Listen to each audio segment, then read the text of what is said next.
Alright, that's it. Monday to Sunday na naman, J-Burn. So tayo guys, ako, okay lang.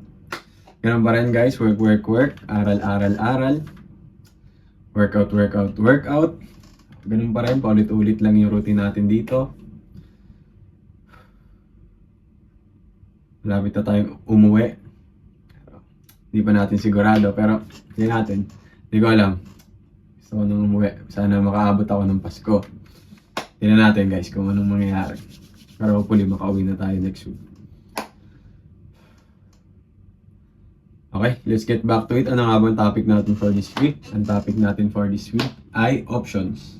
Options, pagpipilian, choices, mga pwede mong piliin, mga hindi ayaw mong piliin. Kumbaga, ikaw na magde-decide. Kumbaga, ikaw magde-decide kung pipiliin mo or hindi.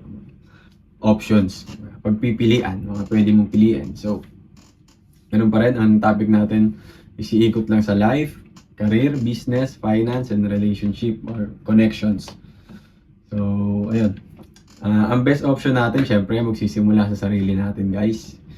Kumbaga, piliin natin palagi yung sarili natin. Kumbaga, kung ano yung mga pwede nating i-improve sa sarili natin. Kumbaga, kailangan nating mas maging okay yung buhay natin. Syempre, kailangan i-prioritize natin yung sarili natin.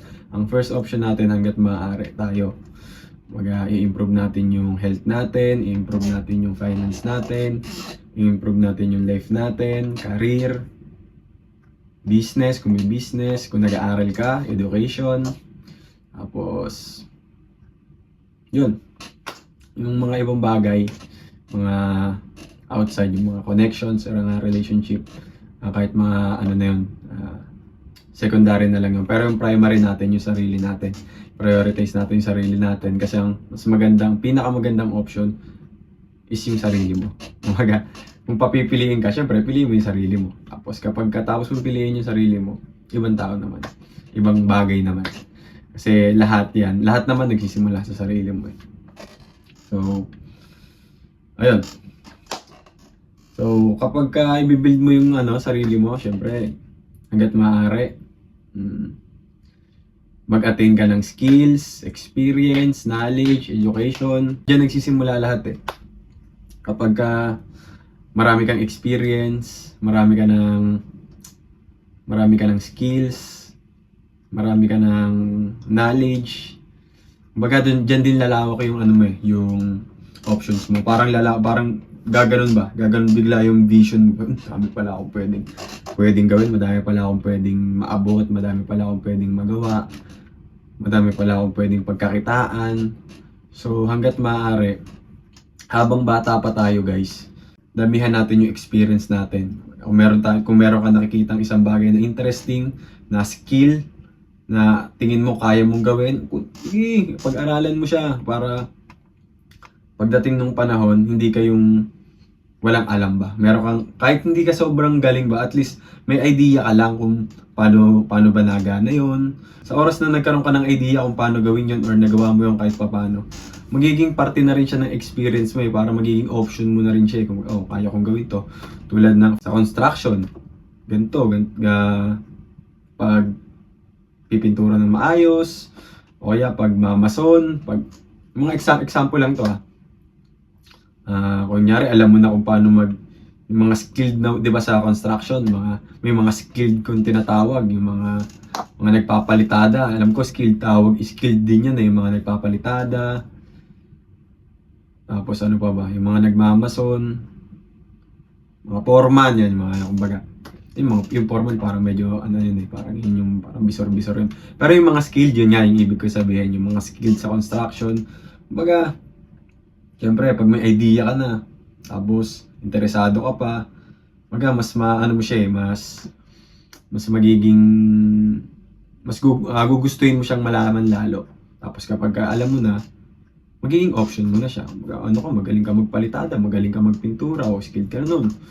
O parte na yun ng option, pwede mo nang maging hanap buhay yun pagka kung sakaling kailangan nila ng pintor, kailangan nila ng nagpapalitada, o kasali ka na, marunong ka mag-welding, o kasali ka na, pagkakitaan mo na yun. So yun yung mga option. Tulad nung kunyari, ano pa ba? Sales, kunyari, marunong ka mag-sales, marunong ka mag-sales talk ba?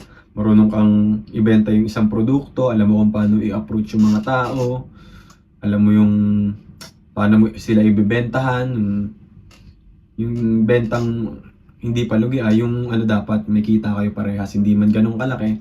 Pero ikaw, depende sa'yo, kung talagang linti ka mag-sales talk, talagang marunong ka din talaga, mas malaki kikitain mo. So, skills din yun, option din yun, pag marunong ka mag-sales talk. Sa digital naman, kapag marunong ka mag-edit, sabi natin marunong kang mag-edit ng mga design, option din yan. Kung marunong ka na, kung may magpapagawa ng design sa'yo, edi marunong ka na, babayaran ka na dun sa serbisyo mo kasi marunong ka Marunong kang gumawa ng design, marunong kang for example, marunong kang mag-Adobe Photoshop, marunong kang mag-graphic art, mag-vector design, mga color separation, yung mga ginagamit sa tatakan, yan, kailangan yan, graphic art. So, pag marunong ka na nun, magiging mo lang din yun magiging option mo na lang din yun para kumita. Experience, knowledge na rin yun. Kumbaga, laban ka na, madami ka nang pwedeng gawin, marami ka nang pwedeng pagkakitaan. Sa una, magtatrabaho ka lang para sa ibang tao. Kapag tumagal na, pwede mo siyang gawing business. Yan, pwede mo na siyang gawing business. Kasi marunong ka na Kumbaga, mas madami kang experience, mas madami kang skills, mas madami kang knowledge, mas madami yung mga options mo sa buhay. The more, the better. Kumbaga, mas madami kang pagkakakitaan. Siyempre, yun naman yung purpose natin na kumita para makapag-provide ba. Para hindi tayo palaging zero. Mahirap din kasi itong mga sinasabi ko guys, tungkol lang to sa hustle, sa pagtatrabaho, kailangan kung paano tayo kikita, yung mga paraan, paano tayo kumita. So yun, options para sa pagkita ng pera para makapag-provide tayo. Sa career naman, yun, syempre dapat sa career hanggat maaari, yung career na pinili mo dapat gusto mo. Tapos yung career na pinili mo, yung umaangat ka, may options ka lagi na umangat, hindi kayong palaging nandito ka lang. Sabihin natin, dito ka. Mas magandang yung umaangat ka dun sa sa pinagtatrabahuhan mo. Like, sa una, ganito lang muna, sa lower bracket ka lang ng pagiging empleyado. After nun, magiging ikaw na yung nag-manage ng mga tao. Sunod, parang paangat ng paangat. Kasi option din naman yun, di ba? Paangat yung options mo. Mag-excel ka dun sa career na pinili mo. So, ikaw na bahala. Siyempre, aangat ka dun. Kung ginagalingan mo, siyempre, gagalingan mo rin para yung options mo, talagang ma-maximize mo, dumami din yung options mo. So, yun, sa career. Ano pa ba? Sa school. Depende rin sa'yo kung anong course na kukunin mo. Option mo na yan. Kumbaga, kung ano yung gusto mo, kung ano ba yung kaya mong tapusin na course. Kung gusto mo ba magpiloto, kung gusto mo bang magseaman, kung gusto mo bang maging doktor, gusto mo maging abogado. Depende sa'yo kung anong option mo, yung kaya mong gawin. Tsaka yung interesado ka rin. Tsaka yung pagdating mo dun sa career na pipiliin mo, siguraduhin mo rin na pagpasok mo dun sa career na yun, may option ka din na iba. Kumbaga, hindi lang dun sa career. Meron ka ding option na pwede ka rin mag-business, pwede ka rin habang nagkakareer ka, nagbi-business ka din. Kumbaga, option din naman yun eh. Pwede ka nagtatrabaho, pwede ka nagdinegosyo. Hanggat maaari, mas maganda kung pagsasabay na lang natin para syempre doble income. Mas madaming yung madami kang option, mas madami yung income mo na makukuha. Syempre nagtatrabaho ka na, tapos nagdinegosyo ka pa sa sideline. So madami yung stream ng income mo. So mas madali kang makakaipon. Mas madali mong maabot yung mga gusto mong maabot. So kung may gusto kang bilhin or may gusto kang i-invest, finance. Siyempre, pag mas madami yung option mo na pagkakitaan, mas madami kang may ipon na pera. Mas madami yung choices mo. Mas madami yung option mo. Pwede kang tatrabaho ka, nag-business ka, tapos nag-i-invest ka din. Diba? Nag-i-invest ka din sa ibang mga bagay-bagay, mga gold, mga bagay na tumataas yung value. Kumbaga, dadami yung option mo eh. Kumbaga, di ba mas masarap yung ganun? Mas madami kang option. Mas madami kang pwedeng gawin. So, lahat yung options na yan, magsisimula yan sa'yo, sa sarili mo. Kapag syempre, kung wala ka namang ginagawa, kung di ka naman gumagawa ng paraan para magkaroon ka ng madaming options, so hindi yun darating. Kung liliitan mo lang yung tingin mo sa sarili mo, so hindi, hanggang dito lang ako eh. So, baka hanggang dyan ka nga lang talaga. Pero kung mag-iisip ka ng mas malaki, siyempre, lalaki din yung option mo. Ito, dami palang daan. Parang magbubukas yung mga pintuan eh. Ito, pintuan. Pintuan 1, pintuan 2, pintuan 3, pintuan 4. So, depende sa'yo kung paano mo titingnan. Kung tingin mo sa sarili mo hanggang dyan lang, baka hanggang dyan ka lang talaga. Pero kung tingin mo madami kang option, madami kang pwedeng gawin, siyempre, makikita mo yun, mga option na yun. Pero, ikaw din gagawa nun. Kumbaga, hindi naman yung kusang darating lang. Ikaw rin yung gagawa ng sarili mong mga options. Sa una, wala ka talagang option. Wala ka pang choice eh, kasi nagsisimula ka pa lang eh. Limited lang ba? Limited lang yung option mo. Eh kapag kumuha ka na ng madaming experience, madaming skills, madaming knowledge, syempre dadami na rin yung yung option mo. So yun. Like kunyari, tapos ka na sa pag-aaral, diyan ka na sa career mo, meron ka na ring negosyo, pwede ka na, okay na din yung finance mo. Mas madami na yung option, pwede ka na kung saan ka na, kung anong gawin mo. Kasi, na-build mo na lahat eh. Kumbaga, i-supervise mo na lang eh. Pero di pa ako ganun guys ha. Yun yung yun yung vision ko, yun yung gusto kong gawin guys. Na sana gawin nyo rin. Na mag-excel tayo sa career natin. Tapos, maghanap tayo ng business na gusto natin. Ano pa ba? Dumami yung natin, yung source of income natin, makapag-invest tayo, mas madami tayong option, madami tayong pwedeng pag-investan. So yun, ako guys, sa experience ko, ako gumagawa pa rin ako ng mga options. Simula dati pa. Alam ko sa sarili ko na hindi pa ganun kadaming options ko, pero may mga option na ako. Pwede na ako dito, pwede na ako dito, pwede na ako sa career, pwede na ako sa business, pwede na ako sa investing. Kasi dumating ako sa point na to, kasi nung simula pa nung dati, yung talagang gumawa ako ng way para magkaroon ako ng option ngayon. Kasi dati wala rin talaga akong option guys. Wala, no choice ako eh. Kailangan ko talagang sumurvive, kailangan ko matagos, kailangan ko rin matuto. Which is kailangan naman talaga natin matuto. Kailangan natin maka-experience, kailangan natin ng skills. So, ayun, ang point ko lang dito, kumuha tayo ng madami nating experience. Huwag tayong matakot na mag-explore ng pwede nating pagkakitaan, mga skills. Hindi yung makontento ka na kung ano yung ginagawa mo. So, parang ang lungkot naman nun kung ano lang yung ginagawa mo, hindi ka kikilos or hindi ka hahanap ng paraan para mag-iba naman. Kung alam mo naman sa sarili mong maganda yung kalalabasan ng gagawin mo ba, yung pag-aaralan mo or yung skill na inaaral mo. na pwedeng magbigay sa iyo ng income pagdating ng panahon. So yun, huwag tayong naka-steady lang. Hangga't maaari, mag-aral tayo, gumawa tayo ng sarili ng mga options natin sa buhay para, alam mo yun, hindi tayo kawawa. So, kawawa ka rin kasi pag wala kang option eh.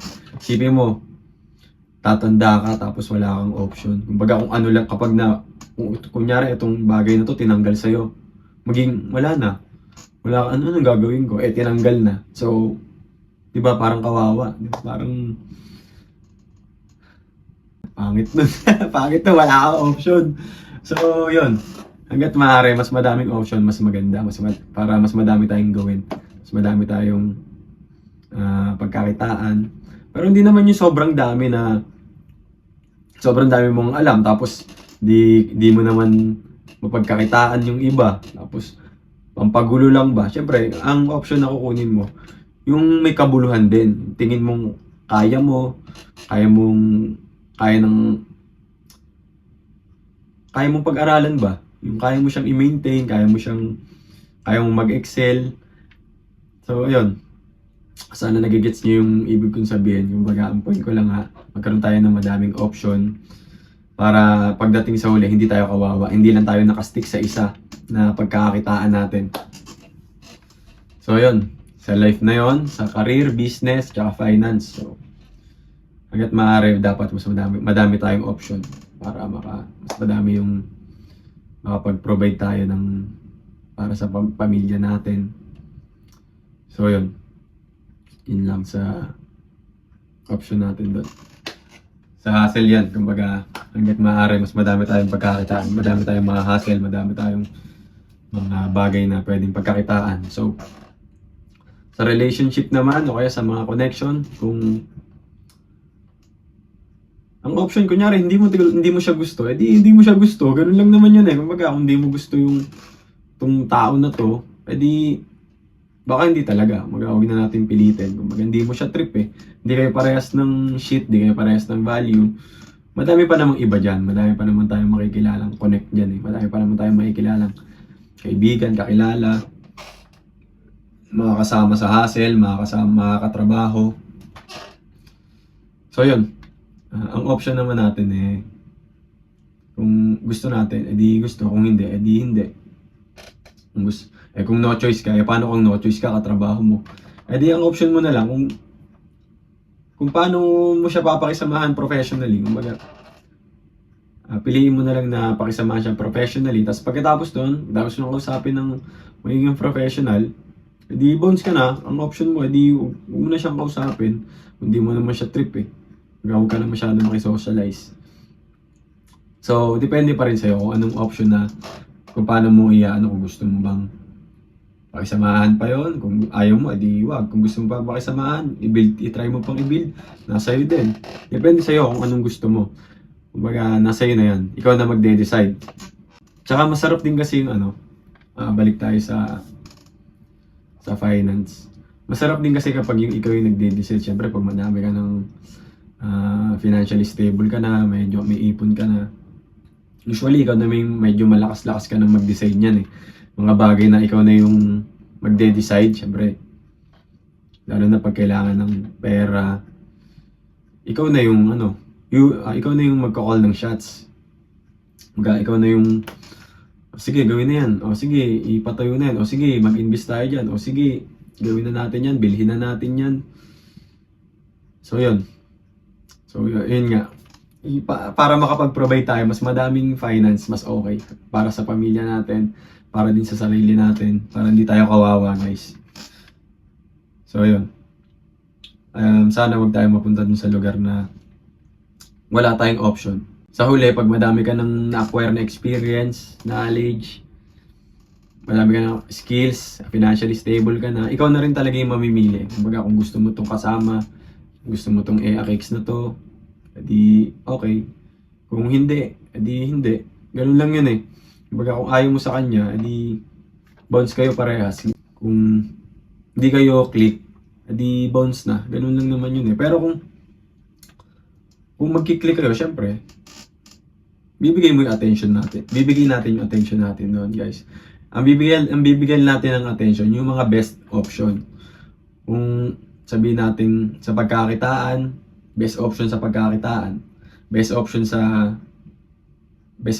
career, best option sa mga investment, best option sa business. Siyempre, doon natin ibibigay yung attention natin kasi importante yung attention eh. Baga, hindi natin pwedeng ibigay yung attention natin, yung focus natin kung kani-kanino.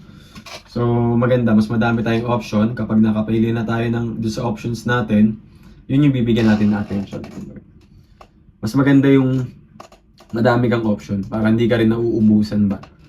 Para pagtapos na itong option na to, hindi mag-work, ito naman. Kung hindi mag-work, ito naman. Tapos nun, pwede kang bumalik doon, yun ulit. Option ulit, sa option na to, sa option na to. Ganun lang. Kumbaga, mas madaming option, mas okay. Kumbaga. So, yun. Yun lang guys. Yun lang yung ambag ko dito sa option natin. Ang point ko lang dito guys, uulitin ko. Mas madaming option, mas maganda. Sa finance, sa business, sa life, sa career, sa education, yan. Sa relationship. Mas madaming option, mas okay. Para hindi kayong kawawa kapag naubusan ka. Tsaka madami naman talaga tayong option. Kumbaga, bilang lalaki, madami talaga tayong option. Kumbaga, habang tumatanda tayo, mas nagiging okay tayo, mas madami tayong nalalaman, mas madami tayong natututunan. Pero depende pa rin yun sa tao kasi baka mamaya, hindi ka rin interesadong matuto, hindi ka rin interesadong mag-build ng mga options mo. So, kung hindi ka nagbi-build ng options mo, edi wala ka rin pagpipilian kung tamad ka dyan or ayaw mong piliin yung sarili mo, pinipili mo lagi yung ibang tao, kung ibang tao yung inaasikaso mo, mas maganda piliin mo muna yung sarili mo. I-maximize mo muna yung sarili mo, tapos tsaka mo na yung mga nasa outside. Kasi mas maganda pag priority mo yung sarili mo. Kasi best option natin yung sarili natin. After nun yan, magbibuild na tayo ng mga bagay-bagay na tulad yan sa career, sa finance, sa business. Yan, i-build lang natin yan. Build lang tayo ng build ng option para madami tayong pagpipilian. Hindi tayo kawawa. So, ayun. More options, much better. Much better, more options. So, ayan guys, ano bang tingin nyo dito sa topic natin? Ano ba yung mga options nyo? Dati ba akala nyo wala rin kayong option? Pero nung nakakuha na kayo ng mga skills, doon din ba nabuksan yung sarili? Ay, tanga na madami rin pala akong options. Umaga, hindi ko lang pala nakikita nung una. Parang bulag lang ako. Pero marami pala talagang ways. So, yun. Kung meron kayong ganon, pwede inyong i-comment yan sa baba kung gusto nyo. Kung hindi, sarilinin nyo na lang. Kung i-share nyo, okay lang. Babasahin ko at babasahin ng mga tropa natin. So, yun guys. Ganun pa rin. Get that dough. Get fit and rich. Adios. Bye-bye.